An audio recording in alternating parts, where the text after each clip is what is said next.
suster, Bapak Ibu dan umat Paroki Santo Stefanus Cilacap yang dikasihi Tuhan.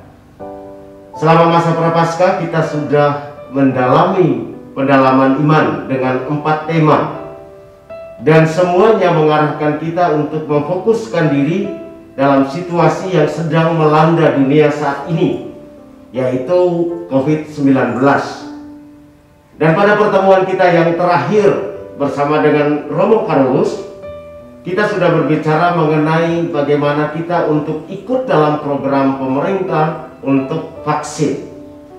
Dan pada sore hari ini telah hadir di tengah-tengah kita para narasumber yang akan menyampaikan kepada kita semua, akan memberi motivasi kepada kita semua. Yang pertama adalah Dr. Endang Sri Untari SPPD yang selama ini berkarya di Rumah Sakit Umum Daerah Kabupaten Cilacap, dan juga ada Dr. Urip Rahayu yang selama ini berkarya di Rumah Sakit Umum Santa Maria Cilacap. Namun sebelum acara kita ini mulai, acara ini akan dibuka oleh gembala kita Romo Carolus OMI. Kepada Romo Carolus kami persilahkan. Ya, kita sangat beruntung dan berterima kasih karena sore hari ini kedatangan Dr. Endang dari Rumah Sakit Umum yang ahli masalah vaksinasi COVID-19 atau coronavirus, dan Dr. Uri dari Rumah Sakit Santa Maria. Ini kita sudah tahu betapa pentingnya supaya semua orang, kecuali punya penyakit yang mengalaminya, supaya menerima vaksin ini. Para Romo semua sudah menerima vaksin yang pertama. Kalau Romo ini sudah dua-duanya, Romo Petrus sama saya baru yang pertama, dan sama sekali tidak ada efek negatif apapun. Nah, sekali lagi, ini sering ada cerita yang keliru tentang vaksin, ada ini dan ada itu. Tapi jauh lebih aman divaksinasi daripada tidak divaksinasi. Jelas ada keuntungan yang sangat besar untuk diri sendiri dan untuk sesama. Karena pemerintah mau memberantas penularan daripada penyakit ini dan memerlukan kerjasama dari semua warga negara Indonesia supaya berhasil mencegah dan bisa kembali lumayan normal dan ekonomi negara bisa berkembang. So, sekali lagi kita sangat berterima kasih kepada Dr. Endang yang datang ke sini. Meskipun sampai panas-panas ya, dengan puntennya, lalu mau memberi penjelasan kepada kita juga Dr. Odit. Dan sekali lagi gereja mohon supaya semua umat mau divaksinasi untuk berhasil mengurangi efek negatif dari COVID-19. So, sekali lagi terima kasih Bu Endang, Bu Odit yang mengorbankan waktu untuk memberi bimbingan kepada kami dan umat kami tentang vaksinasi ini. Terima kasih. Terima kasih kepada Romo Carolus selaku Romo Kepala Paroki Santo Stefanus Cilacap yang telah membuka acara dialog interaktif bagi umat Paroki Santo Stefanus Cilacap bersama kedua dokter tercinta ini. Untuk selanjutnya Romo ada kegiatan di paroki, maka Romo akan meninggalkan tempat ini dan saya akan memandu jalannya interaktif ini bersama Dr. Endang dan Dr. Urip. Sekali lagi terima kasih Romo Carolus, selamat melanjutkan tugas pelayanan berikutnya. Terima kasih Bu. Terima kasih Mas. Dr. Endang, Dr. Urip, ini 1 tahun ini kita masyarakat seluruh dunia khususnya Indonesia mengalami suatu hidup yang takut antara hidup dan mati dengan peristiwa COVID ini. Lalu pada sore hari ini saya ingin bertanya pertama kepada Dr. Endang, karena dengan situasi yang dialami ini maka pemerintah mengadakan vaksin untuk masyarakat Indonesia pada umumnya, seluruhnya bahkan. Vaksin itu apa sih, Dokter Endang, dan jenis-jenisnya itu apa saja, Dokter? Biar masyarakat juga bisa tahu vaksin itu apa sih dan jenis-jenisnya itu seperti apa. Mari, Dokter. Terima kasih Pak Willy atas kesempatannya. Jadi kita memang sudah setahun tadi mengalami pandemi ini di Indonesia ya, sejak Maret tahun lalu, ini sudah 1 tahun sampai Maret hari ini gitu. Saya masih ingat sekali tanggal 16 Maret itu mulai kemudian ada melakukan banyak pembatasan gitu ya. Anak-anak diliburkan sekolah dan sebagainya gitu, dan semakin kesini juga masih ada, ternyata masih sampai sekarang, sampai hari ini masih ada orang yang sakit COVID. Nah, COVID masih ada di sekitar kita gitu ya. Nah, ini salah satu upaya kita untuk mengurangi jumlah orang sakit, mengurangi penularan sakit COVID ini dari orang ke orang ya, biar tidak semakin jatuh korban ya manusia yang sakit, maka perlu dilakukan vaksinasi. Ini hanya salah satu cara gitu. Cara yang lain masih banyak, itu salah satunya menjaga protokol kesehatan. Nah, salah satu cara ini adalah vaksinasi. Nah, ini penting sekali kita melakukan vaksinasi. Ya, saya sudah melakukan vaksinasi di kelompok pertama sama Dokter Urip dulu, karena kita tenaga kesehatan itu sebagai garda terdepan yang merawat pasien COVID, jadi kita harus memiliki kekebalan yang lebih gitu. Kalau nanti tenaga kesehatannya juga jatuh, nah siapa yang mau merawat? Nah itu makanya ketika ada bertanya kenapa tenaga kesehatan dijadikan pertama kali diberikan vaksin ya, karena kita harus memiliki kekebalan yang lebih ya, karena kita memang selalu kontak dengan pasien-pasien COVID gitu, dengan orang-orang yang sakit COVID. Nah, ini vaksinasi ini sebetulnya untuk apa? Adalah untuk meningkatkan kekebalan seseorang secara aktif ya terhadap suatu antigen. Antigen itu bisa virus, bakteri, kuman, apapun itu ya yang menjadi penyebab penyakit, dengan cara memberikan antigen itu ke dalam tubuhnya gitu ya, sehingga ketika antigen itu dimasukkan kemudian dia bisa memicu untuk timbulnya antibodi, sehingga orang yang diberi vaksin itu kemudian timbul antibodi, sehingga ketika kemudian ada penyakit itu menyerangnya ya, antibodinya udah siap, antibodinya spesifik ini ya, khusus untuk penyakit tertentu gitu, seperti yang divaksinkan tadi. Nah, maka dia akan bisa melawan sakit itu. Nah, diharapkan juga dengan COVID juga seperti itu gitu ya.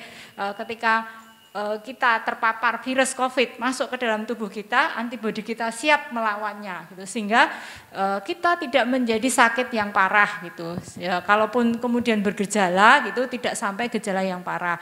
Kalau lebih baik lagi kalau sampai tidak bergejala, nah itu tergantung seberapa antibodi yang kemudian bisa ditimbulkan. Nah, seperti itu. Tujuannya tadi adalah mencegah terjadinya penyakit itu pada diri kita. Ya, jadi kalau ini vaksinasi COVID adalah mencegah sakit COVID itu ada dalam tubuh kita. Nah, sehingga seseorang, masyarakat atau semua populasi ini bisa melenyapkan sakit COVID ini, hilanglah COVID ini karena semua orang sudah kebal gitu, diharapkan seperti itu. Nah, kemudian untuk macam-macamnya, macam-macam vaksin ini itu pemerintah itu sudah membuat aturan gitu ya dalam KMK nomor 12758 tahun 2020 tentang penetapan jenis vaksin dalam pelaksanaan vaksinasi COVID-19 ini. Jadi tidak semua vaksin di dunia itu kemudian dipakai gitu ya. Yang pertama itu CoronaVac atau Sinovac ini buatannya apa namanya? Cina gitu ya, itu tapi sudah diberikan NRA oleh Badan POM ini. Ini nomor 1 itu ya. Ini kalau dalam Sinovac ini vaksin virus yang diberikan adalah virus yang sudah mati. Ini virusnya sudah mati, dan ini memang untuk tahap awal dari vaksinasi sampai sekarang ini kita masih pakai Sinovac ini gitu ya. Sinovac dari Cina ini untuk keamanannya insya Allah aman. Efeknya itu ya efek-efek samping biasa, nanti kita bahas di ke depan ya, seperti itu. Kemudian yang kedua ada vaksin dari Bio Farma, ini sama seperti Sinovac ya, sama seperti Sinovac, cuman diproduksinya oleh Bio Farma gitu ya. Ini karena dari sisi penyimpanannya juga cukup bagus, hanya butuh suhu 2 sampai 8 derajat Celcius gitu ya.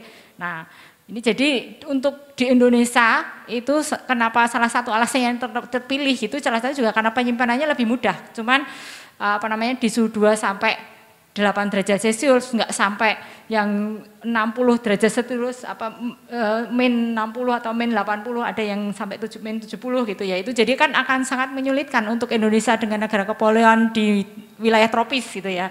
Itu akan sangat menyulitkan untuk penyimpanan. Kalau penyimpanannya tidak bagus, ya nanti vaksinnya rusak ya, kalau diberikan nanti tidak bisa juga. Nah gitu, jadi salah satu alasannya kenapa memilih Sinovac itu, saya pikir itu untuk pemerintah ya. Yang kedua, yang ketiga ya itu dari Pfizer ya, produksinya Pfizer ini banyak dipakai ya di US, udah FDA USA itu sudah menstratifikasi gitu ya. Ini penyimpanannya agak susah ini, min 80 sampai min 60 derajat Celcius ini, jadi agak susah, makanya ingin kalaupun dipakai ya agak susah untuk di Indonesia ya. Kalau ini dikatakan kalau pada suhu 2 sampai 8 derajat Celcius dapat disimpan selama 5 hari, habis itu rusak berarti gitu. Nah itu, nah terus ini perbedaannya kalau dari Pfizer ini masih bagian dari virus yang hidup gitu ya, RNA-nya gitu. Tapi jadi kalau tadi vaksin Sinovac itu udah mati ya, itu dari sisi keamanan dengan vaksin yang mati ini lebih aman insya Allah. Nah ini kalau yang Pfizer ini karena masih bagian dari yang hidup ya, memang dari sisi efikasinya memang terlihat lebih tinggi gitu ya, tapi dari sisi keamanannya ya ini mungkin juga akan lebih rendah dibandingkan dengan yang CoronaVac. Kemudian yang ketiga AstraZeneca, ini non-replicating viral vector ya, jadi juga masih dari bagian dari virus yang hidup juga. Ini penyimpanannya juga agak susah ini, pokoknya kalau masih hidup itu lebih susah. Nah itu mungkin beberapa yang sudah oleh pemerintah itu sudah ditetapkan bisa diberikan divaksinasi di Indonesia. Tapi sampai sekarang karena vaksinasi ini masih hanya dibiayai pemerintah gitu kan, belum ada biaya mandiri gitu ya, jadi semua masih ditanggung pemerintah gratis gitu ya. Jadi sampai sekarang yang masih baru masuk itu setahu saya cuma Sinovac itu dulu gitu ya. Mungkin nanti ke depan kalau sudah itu bisa ditambah dengan jenis-jenis vaksin yang lain seperti yang disebutkan itu. Terima kasih Dokter Endak. Ini informasi yang berkembang sekarang itu soal vaksin yang dipakai itu dihubung-hubungkan dengan soal mahal dan murahnya. Ini menyebabkan menjadi salah paham ya. Mungkin dokter bisa jelaskan, karena seperti vaksin yang dipakai adalah vaksin Sinovac itu kenapa di berbagai macam negara itu kok berbeda-beda, tidak sama. Itu kira-kira alasannya apa dokter? Hasil dari uji coba yang dilakukan di Indonesia, di Turki dan di Brazil itu ternyata memang ada perbedaan ya. Di Indonesia 65,3% efikasinya, ya, efikasi itu kemampuannya vaksin itu tadi ya untuk bisa membuat kekebalan tadi itu ya. Kemudian di Turki itu bisa 91,25, kemudian di Brasil itu awalnya 50,48, tapi kemudian diperbaiki jadi sekitar 70-an itu naik gitu, efikasinya. Kenapa bisa naik? Nah, itu ternyata memang relawan kelompok yang dilakukan uji klinis itu berbeda ya. Di Turki itu relawan yang dilakukan uji coba itu tenaga medis ya. tenaga medis. Begitu juga di Brasil ini banyak yang tenaga medis gitu. Sedangkan di Indonesia itu masyarakat umum gitu. Nah ini tentunya akan sangat berbeda perilakunya tenaga medis dengan perilakunya masyarakat umum gitu ya. Mungkin dari sisi penjaga protokol kesehatan dan sebagainya gitu. Ini yang kemudian menghasilkan efikasi yang berbeda. Tapi sebetulnya efikasi ini juga tidak menjadi satu acuan khas untuk ini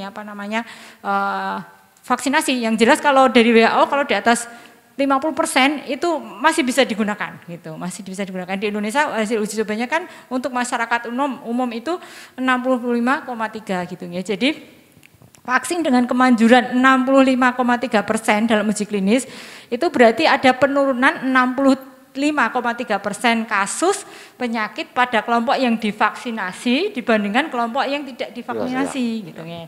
Nah, tadi ya efikasinya memang banyak faktornya, latar belakang kelompok sukarelawan tadi itu ya, itu menjadi salah satu penyebab itu efikasinya yang berbeda itu. Jadi memang itu yang menjadi penyebabnya gitu. Terima kasih Dokter Endang. Jadi ini lebih jelas ya, sehingga tidak buat masalah. Oh ini di Indonesia pakai yang lebih murah, nah, itu lalu di sana lebih mahal. Ini keliru ternyata. Gambaran yang seperti itu ternyata keliru ya Dokter ya. Ya. Baik untuk Dokter Urip. Ya Dokter Urip, kira-kira apa saja sih Dokter syarat-syarat yang harus dipenuhi? Dan siapa saja yang harus dapat vaksin itu? Monggo Dokter Urip. Ya. Orang yang menerima vaksin kita sebut sebagai sasaran, gitu. Nah, sasaran vaksin yang ditetapkan itu rentang usianya lebih dari 18 tahun sampai 59. Kemudian ada itu yang dimaksud kelompok produktif, kemudian ada kelompok lagi lebih dari 60 tahun. Nah, itu nanti yang masuk di golongan lansia begitu. Nah, sebenarnya yang diharapkan penerima vaksin atau sasaran vaksin ini adalah orang yang sehat dan kondisinya stabil. Stabil dalam arti bagi mereka, bagi sasaran yang mempunyai penyakit tertentu itu tidak dalam kondisi sakit akut gitu. Jadi mereka sedang minum obat yang rutin. Nah, yang sering dilupakan oleh sasaran vaksin ini, mereka minum obat rutin, tetapi mereka tidak mendiskusikan rencana vaksinasi terhadap dirinya kepada dokter pribadi, dokter keluarga atau dokter spesialisnya. Sebenarnya di dalam tahap penerimaan vaksin itu ada tahap yang namanya screening, ada di meja 2 begitu sebutannya. Nah, screening di sini itu adalah sebuah proses di mana tenaga medis ini memberikan beberapa pertanyaan yang wajib dijawab oleh sasaran vaksin. Nah, pertanyaannya apa saja? Pertanyaan ini seputar penyakit yang wajib ditelaah, dari apakah si sasaran ini memiliki penyakit tersebut. Nah, seandainya punya, apakah ini dalam kondisi yang aman, dalam kondisi yang stabil. Nah, ketika si sasaran itu rutin sih minum obat, tetapi posisinya ternyata tidak stabil karena mungkin kurang kontrol atau memang belum tercapai posisinya, cuman dia si sasaran taunya saya sudah minum obat rutin nih begitu. Nah, ketika datang di vaskes untuk penerimaan vaksin, nah mereka terjegal di tahap screening ini karena posisinya sedang akut begitu. Nah, kemudian sasaran yang ibu menyusui. Nah, ibu menyusui itu sudah boleh menerima vaksin, tetapi untuk sasaran ibu hamil memang belum bisa menerima vaksin. Kemudian beberapa sasaran yang mempunyai penyakit seperti gula, hipertensi, kemudian jantung, itu asal posisinya stabil, tidak dalam kondisi akut, kemudian mereka minum obat rutin, itu bisa menerima vaksin. Kemudian penderita TBC yang sudah mendapatkan terapi lebih dari 2 minggu, itu juga sudah bisa menerima vaksin begitu. Nah, bahkan penyintas COVID yang lebih dari 3 bulan, itu juga sudah bisa menerima vaksin. Nah, yang penting jangan lupa untuk mengkonsultasikan kondisi diri, terutama untuk sasaran yang memiliki penyakit tertentu ke dokter pribadi, dokter keluarga atau dokter spesialisnya tentang program vaksin yang akan mereka jalani. Gitu Pak. Baik Dokter Urip, secara bodoh, saya orang bodoh bukan orang kesehatan, berarti kuncinya pribadi harus jujur dengan keadaan tubuhnya. Dia lebih tahu dengan keadaan tubuhnya, harus jujur. Kalau saya punya sakit ini ya harus ngomong supaya bisa mendapat arahan yang benar dari ahli. Mungkin begitu ya dokter ya? Ya, itu betul. Baik Dokter Urip, masih pertanyaan untuk Dokter Urip. Pelaksanaan vaksin memang sudah mulai, terutama untuk para tenaga medis kesehatan. Berapa sih targetnya vaksinasi COVID-19 di Indonesia? Kalau bicara target, sebenarnya yang diharapkan adalah terjadinya sebuah herd immunity. Aturannya sih herd immunity itu ada 70% dari populasi sudah memiliki kekebalan tubuh begitu ya. Nah, kalau dihitung 70% itu berarti kira-kira ada 188,5 juta jiwa populasi masyarakat Indonesia yang harus sudah terima vaksin begitu. Kalau angka itu diubah lagi menjadi dosis, kira-kira 1,1 juta gitu, dosis per hari yang harus sudah bisa dicapai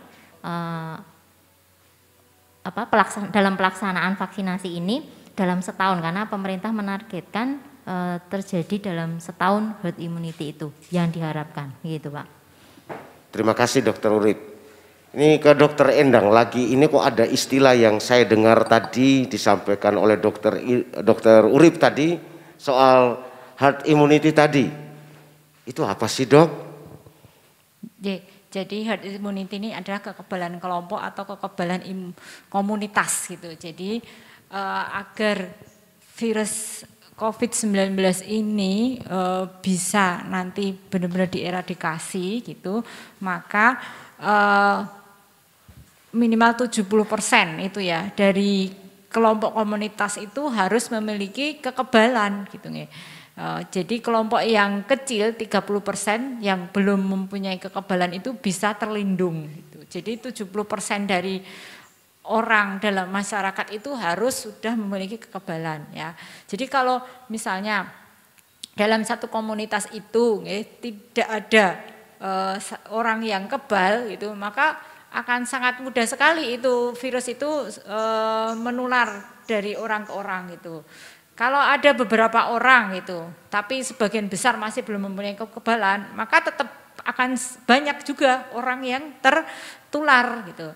Tapi kalau tadi 70% orang dalam masyarakat itu sudah memiliki kekebalan, jadi misalnya virusnya itu ke saya udah kebal, nggak bisa, ke Dokter Urip nggak bisa, ke Pak Willy nggak bisa, terus ke sana nggak bisa, ya akhirnya dia itu tadi akan hilang, virusnya akan mati gitu ya. Sedangkan yang 30% yang orang-orang yang tidak bisa memiliki kekebalan itu bisa terlindungi gitu, terlindungi karena ketika menginfeksi orang-orang yang kebal itu tadi dia tidak bisa hidup, akhirnya virusnya akan hilang. Nah seperti itu yang diharapkan. Nah herd immunity ini bisa dicapai melalui dua hal. Yang pertama herd immunity alami, jadi orangnya terkena virus langsung gitu, sakit langsung gitu ya. Makanya ini para penyintas COVID itu ya, yang selamat, yang penyintas selamat ya, itu dia memiliki kekebalan alami ya, karena tubuhnya membuat antibodi setelah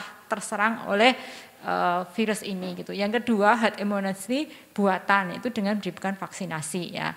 Nah ini jadinya vaksinasi ini sebuah pilihan yang paling rasional gitu ya, pilihan rasional agar kita memiliki kekebalan. Kalau kita kan nggak mau juga ya dikasih virus hidup gitu. Misalnya saya kan sehat, saya mau coba kalau kekuatan saya sejauh mana gitu menghadapi virus ini gitu. Nah itu gambling, namanya berjudi ya. Berjudi belum tentu dia menang gitu ya. Betul. Dan ternyata memang terbukti banyak orang pasien COVID itu ya, COVID ini tidak mengenal umur gitu ya. Anak-anak mati jarang tapi ya. Dewasa muda mati ada gitu ya. Yang umurnya 30-40 mati karena COVID ada, di atas 40 mati ada. Tapi paling banyak memang lansia dengan komorbid ya, dengan penyakit-penyakit. Jadi pentingnya ya kita untuk diimunisasi itu agar kita semua dalam masyarakat, dalam komunitas itu memiliki kekebalan terhadap COVID-19 ini. Jadi ketika nanti banyak orang yang memiliki kekebalan, orang-orang yang memang tidak bisa divaksin itu bisa terlindungi gitu. Tapi itu jumlahnya sedikit tadinya, ya sedikit sekali, sehingga COVID ini bisa segera hilang dari muka bumi ini gitu. Ya. Diharapkan seperti itu. Begitu baik, Pak. Dokter, masih lanjut dokter. Kan soal vaksin ini kan sudah didengung-dengungkan. Saya mewakili masyarakat secara umum karena saya juga termasuk belum menerima vaksin. Nah, terus kira-kira itu ada tahapan apa tidak dokter? Kok saya juga kok belum dapat vaksin itu? Ya, kira-kira tahapannya seperti apa dokter untuk menerima vaksin itu dokter? Itu ada beberapa kelompok yang memang menjadi prioritas, perlu prioritas ya, karena memang sarana dan prasarana juga terbatas gitu, nggak semua langsung divaksin dalam 1 hari gitu kan, tentu nggak mungkin ya, sing vaksin sopo gitu. Ini nanti petugasnya juga kewalahan gitu ya. Jadi ada beberapa prioritas yang sudah disusun oleh pemerintah gitu ya. Yang pertama ada yang saya sebut tadi petugas kesehatan ya. Kenapa? Ya karena kita yang berhubungan di garda depan dengan penanganan orang-orang yang kena COVID-19 gitu ya. Yang kedua itu garda depan pelayanan publik. Garda depan pelayanan publik ini orang-orang yang memang berada di depan untuk memberikan pelayanan. Itu kemarin sudah itu ya Bu Dokter, ini yang di depan ini melayani vaksin, yaitu Pak Polisi gitu ya, Pak Tentara, Pak Polisi ya, itu kemudian Satpol PP itu yang langsung berhubungan ke masyarakat umum langsung, kemudian tokoh-tokoh masyarakat yang sering terjun masyarakat gitu ya, itu sudah kemarin. Kemudian yang ketiga penyelenggara administrasi negara, ya ini para PNS di lingkungan ini apa namanya, di lingkungan pekerja pemerintah itu sudah juga. Dan kemudian yang keempat kelompok produktif. Nah kelompok produktif ini kemarin sudah juga mulai ini ya, kelompok yang PNS bu guru gitu sudah mulai. Kalau Pak Widi ini Pak guru tapi belum ya karena swasta ya tadi. Ya, nanti mungkin di setelahnya. Luar negeri kami. Luar negeri. Kelompok dengan komorbiditas ya ini udah juga kelompok usia lanjut ini sekarang kita sudah di kelompok usia lanjut ini yang sedang dilakukan sampai saat ini gitu ya, sudah mulai para lansia ini untuk diberikan vaksinasi ya. Ya nanti seperti itu mungkin beberapa prioritas yang diberikan oleh pemerintah ya, memang ini ada periode-periodenya gitu ya nanti, tapi diharapkan nanti Maret 2022 itu sudah selesai semuanya gitu ya.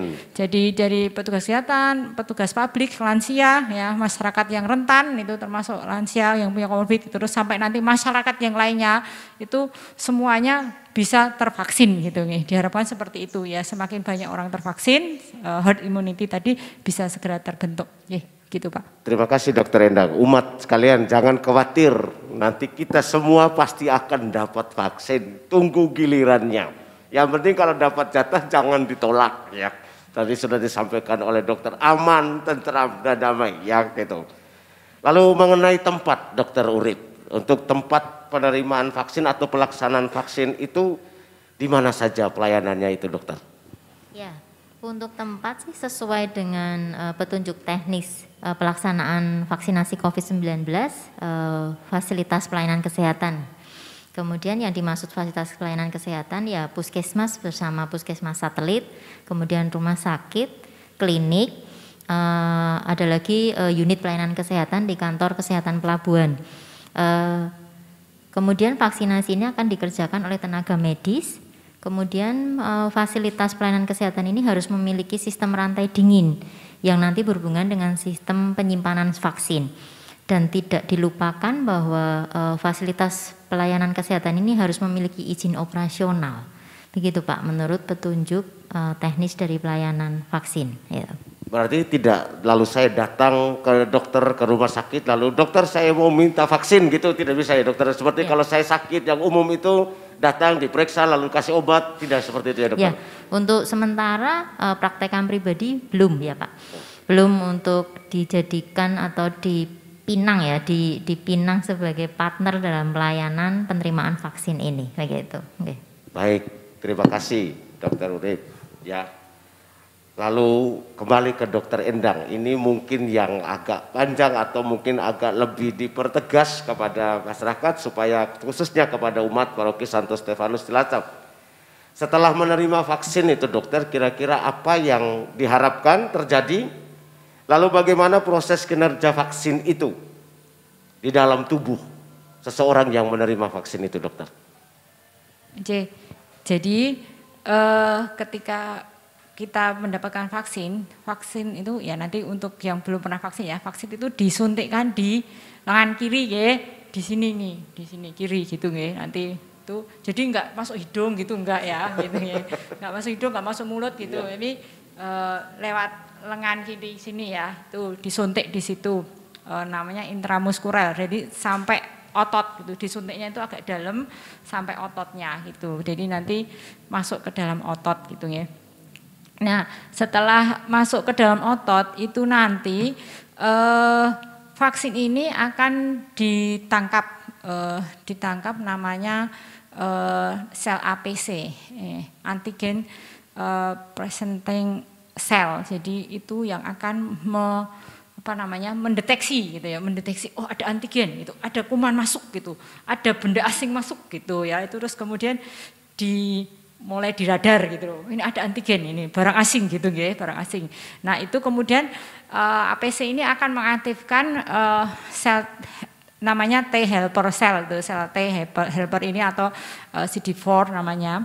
Nah ini yang kemudian dia mulai mendeteksi antigen ini, mulai mau menghancurkan gitu ya. Selain itu juga dia mengaktifkan, jadi CD4 ini akan mengaktifkan beberapa sel yang lainnya. Ada 3 sel yang diaktifkan, ada sel B, makrofag sama sel T killer gitu. Ada tadi helper, ini killer yang diaktifkan itu ya. Killer nanti itu dia akan membunuh gitu ya, membunuh antigen itu, segera dihancurkan itu, dimakan terus dihancurkan itu. Makrofagnya juga gitu, sel makrofag itu. Nah, yang sel B ini dia akan mengenali kemudian menghasilkan antibodi gitu ya, antibodi. Nah, ini yang kita harapkan nanti antibodi ini yang dihasilkan oleh sel B ini ya. Nah, setelah terjadi vaksinasi ya, suntikan pertama itu nanti kemudian tadi ya pengenalan tadi ya, ceritanya tadi setelah dikenali oleh sel-sel dalam tubuh kita, sel-sel kekebalan gitu ya, di radar-radar dikenali gitu ya, mulai pengenalan. Nah nanti sekitar setelah suntik hari ke-12 itu kemudian ada respon pertama itu antibodinya mulai naik gitu, tapi belum naik sekali gitu, makanya di hari ke-14 itu kemudian diberikan booster suntikan kedua ya, jadi suntikannya 2 kali ya, hari pertama kemudian setelah 14 hari disuntik lagi. Ini untuk orang-orang yang usianya kurang dari 60 tahun, tapi kalau setelah 60 tahun nanti boosternya ini diberikan setelah 28 hari, jadi 1 bulanan gitu ya. Itu kenapa? Karena ya pada orang tua lebih slow respon gitu ya. Jadinya makanya untuk keduanya juga lebih slow respon gitu ya. Lebih lama gitu pemberiannya itu. Nah, nanti setelah pemberian kedua ini gitu ya, antibodinya lebih naik lagi gitu ya, lebih naik lagi. Itu lebih kuat responnya. Jadi antibodi diproduksi lebih banyak setelah pemberian vaksinasi yang kedua ini. Nah, nanti diharapkan ini akan terus tinggi gitu ya. Nah, sampai kapan? Ya ini yang belum diketahui sampai bisa bertahan sampai kapan. Ya kita berharapnya bisa bertahan agak lama gitu ya. Sampai nanti pandemi ini segera diatasi gitu. Kalau sampai kapannya ini memang secara pasti belum ada gitu ya. Ada yang mengatakan sampai 6 bulan, ada yang berapa bulan gitu. Tapi memang secara ini belum ada penelitian gitu ya. Karena memang COVID ini sesuatu yang baru gitu ya. Jadi banyak penelitian-penelitian yang memang belum fix gitu ya. Gitu seperti itu. Tapi tadi kalau untuk responnya, respon pertama setelah pemberian vaksinasi yang pertama belum banyak, jadi perlu booster untuk nanti yang setelah pemberian vaksinasi kedua baru kemudian antibodinya timbul lebih banyak, itu yang diharapkan bisa melindungi kita dari COVID ini. Ya. Begitu Pak Willy. Ya, terima kasih dokter. Karena ada yang isu yang mengatakan vaksin ini berbahaya, yang membuat akhirnya masyarakat itu merasa takut untuk menerima vaksin itu, dokter. Tapi dengan penjelasan ini, mudah-mudahan umat semua juga punya keyakinan bahwa yang ngomong ini para ahli yang tahu. Jadi semakin memantapkan kita ketika ada kesempatan untuk menerima vaksin, datanglah, terima. Positive thinking bahwa vaksin itu akan memberi kekebalan bagi tubuh kita masing-masing. Baik, Dokter Urip, tadi kita sudah bicara mengenai vaksin tadi, lalu saya masih ingin bertanya lagi ke Dokter Urip.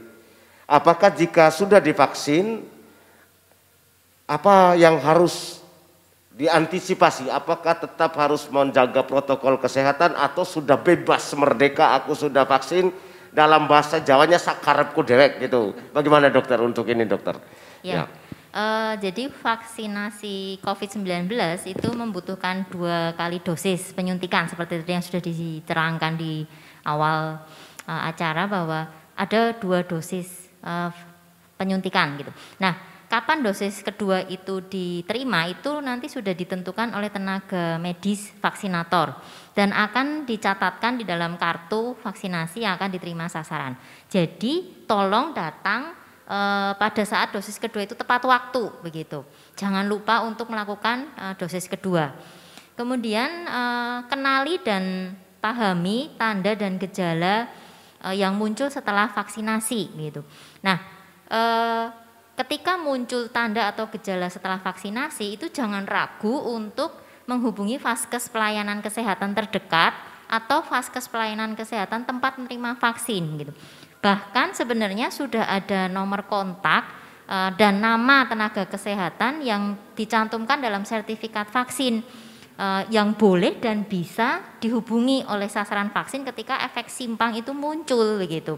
Jadi jangan ragu dan jangan takut untuk berkonsultasi tentang efek simpang yang muncul setelah vaksin. Nah, kemudian setelah vaksin itu ya jangan lupa untuk disiplin gitu. Disiplin apa? Ya tetap jalankan protokol kesehatan 5M. 5M-nya jangan lupa memakai masker, kemudian mencuci tangan dengan sabun dan air mengalir, kemudian menjaga jarak, menghindari kerumunan, kemudian membatasi mobilisasi dan interaksi begitu.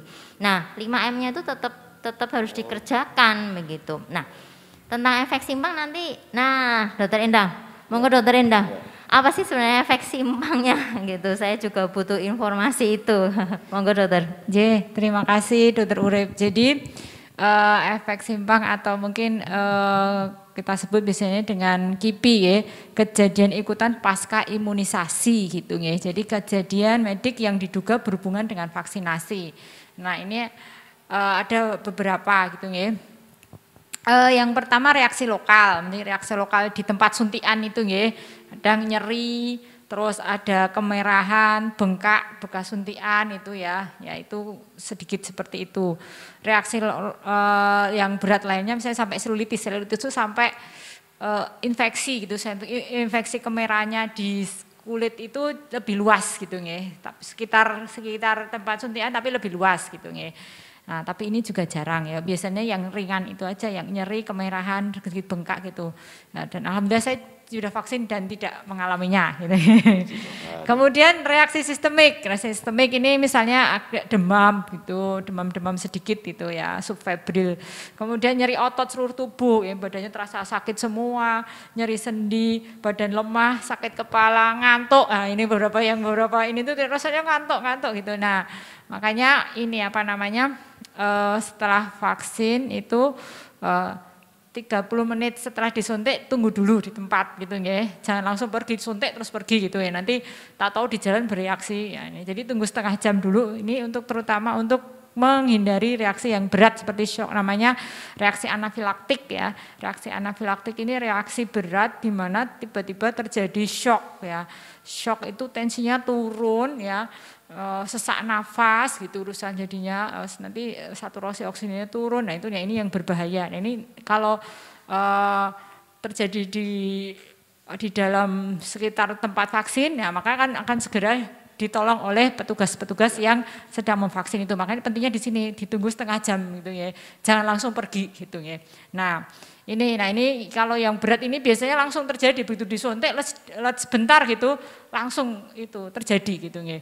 Nah kalau sampai nanti sore nanti malam gitu ya, tapi tetap kalau memang ada gejala boleh dilaporkan gitu.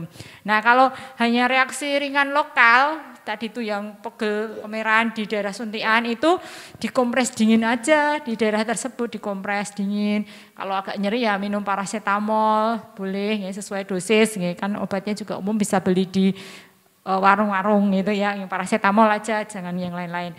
Kemudian kalau ringan sistemik, yang ringan tapi sistemik seluruh tubuh gitu ya, seperti demam, malaise, lemes-lemes gitu, ngantuk lo gimana gitu ya, minum air putihnya lebih diperbanyak ya. Terus pakai pakaian yang nyaman, kemudian dikompres kalau panas gitu, mandi air hangat, minum obat tetap paracetamol boleh gitu, sesuai dosis, jangan terlalu banyak juga, misalnya langsung minum 4 tablet, nggak usah gitu ya, nah gitu. Nah untuk tadi setelah vaksinasi itu kan kita itu berharap timbulnya antibodi gitu ya. Nah buktinya nanti apakah perlu kita cek antibodi setelah ini vaksinasi, ya ini menjadi banyak pertanyaan juga. Nah ini ternyata memang tidak dianjurkan oleh pemerintah gitu nggih untuk cek antibodi mandiri gitu. Aku kan punya uang, aku mau ke laboratorium, aku mau cek sendiri gitu, mau cek sendiri antibodiku setelah vaksinasi apakah aku sudah naik antibodinya gitu. Enggak usah, itu justru tidak usah nggak usah dicek mandiri gitu. Satu nanti uangnya banyak juga ya. Yang dua yang dua kita juga tidak setiap orang itu berbeda-beda respon untuk timbulnya antibodi itu gitu ya. Jadi ya program pemerintah hanya pasti vaksin aja gitu, memvaksin aja.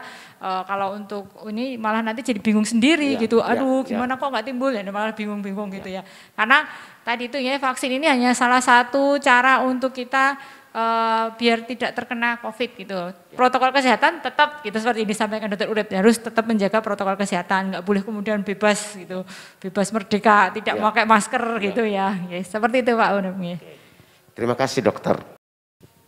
Umat sekalian, akhirnya sampai kita di penghujung acara dialog interaktif dengan Dr. Endang dan Dr. Urip mengenai masalah vaksin terhadap COVID-19 ini. Namun sebelumnya kami mohon supaya Dr. Endang dan Dr. Urip memberikan satu statement singkat atau beri motivasi singkat kepada umat Santo Stefanus Cilacap supaya tetap semangat kalau diajak untuk menerima vaksin. Monggo Dr. Endang. Ya, terima kasih Pak Willy. Jadi manfaat vaksin ini sangat jauh lebih besar gitu ya dari mungkin efek samping, dan efek sampingnya tadi juga banyak kan ringan gitu ya, ringan-ringan seperti yang sudah saya sebutkan tadi. Jadi saya pikir tidak perlu ada ketakutan berlebihan gitu ya. Dan ternyata manfaatnya jauh lebih banyak ya. Kita bisa nanti membuat kekebalan komunitas ya, herd immunity, yang bisa membuat semakin banyak orang memiliki kekebalan terhadap COVID-19 ini. Jadi mari kita sukseskan program pemerintah untuk vaksin ini agar kita bisa kebal terhadap COVID-19 ini, keluarga kita bisa melindungi keluarga kita juga. Mungkin dalam satu rumah itu tidak semua orang mendapatkan vaksin ya, dengan kategori-kategori yang diberikan oleh pemerintah itu ya, paling tidak kita yang sudah mendapatkan undangan untuk vaksin, datanglah ke fasilitas kesehatan yang sudah ditentukan ya, kita datang, kita semangat untuk bervaksin ya, kita semangat untuk segera menghilangkan ya COVID-19 ini, kita lindungi orang-orang lemah di sekitar kita. Ya, begitu Pak. Terima kasih Dr. Endang. Selanjutnya Dr. Urip Bagaimana dokter memberi statement untuk umat Paroki Santo Stefanus Cilacap? Ya, pesan singkat saya pada kesempatan kali ini, lindungi diri dan keluarga kita dari COVID-19. Sudah saatnya kita mewujudkan masyarakat yang sehat dan produktif. Gitu. Ayo kita bersama-sama melawan COVID-19 dengan protokol kesehatan dan vaksinasi COVID-19. Gitu, Pak. Terima kasih. Terima kasih. Akhirnya saya sebagai moderator pada sore hari ini mewakili Pastor Paroki Santo Stefanus Cilacap, Romo Karolus, dan umat Paroki Santo Stefanus keseluruhan, teristimewa kami tim katekese parohi di bawah arahan Romo Vidi menyampaikan terima kasih yang sebesar-besarnya kepada Dokter Endang dan Dokter Urip di tengah-tengah kesibukan dokter yang luar biasa untuk menyelamatkan kami dari peristiwa ini dan juga pasti menyelamatkan diri sendiri dan keluarga. Kami terima kasih banyak untuk informasi ini. Semoga kita umat Paroki Santo Stefanus Cilacap tidak pernah ragu, tidak pernah takut ketika kita dipanggil untuk menerima vaksin. Semakin kita positive thinking, energi positif akan masuk ke dalam tubuh kita. Tetapi semakin negative thinking, maka energi negatif akan masuk ke dalam tubuh kita dan membuat kita menjadi tidak sehat. Mari kita dengarkan apa yang disampaikan oleh para ahli ini. Semoga menjadi sehat, bukan untuk diri kita sendiri, tapi untuk keluarga kita, untuk masyarakat kita, untuk dunia kita. Hari ini kita bahagia, selanjutnya kita bahagia. Tuhan memberkati kita semua. Terima kasih.